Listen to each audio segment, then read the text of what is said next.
বাবু তুমি খাও কিন্তু শব্দ কইরো না। ওকে।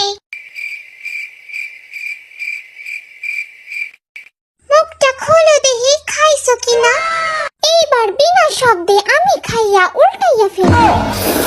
ওরে উল্টানি রে। স্টার্ট। দে মাইকটা রে গলার মধ্যে ঢুকাইয়া দে। হাঁসের বাচ্চা তোরে তো আমি পরে দেখতাছি। আর্মি তোমরা দেখো কিভাবে কিউট করে খেতে হয়। দে মাইকটার মুখের মধ্যে ঢুকাইয়া দে, ওইটাও চাবাইয়া খাইয়া ফেলে। ঠিক হইছে। আমি খুব মজা পাইতেছি। স্যার খাওয়া স্টার্ট করে। ওকে হইয়া গেছি। ভাবটা নিতেছে দেখো, মনে হইতাছে বিশ্বটা জয় কইরা।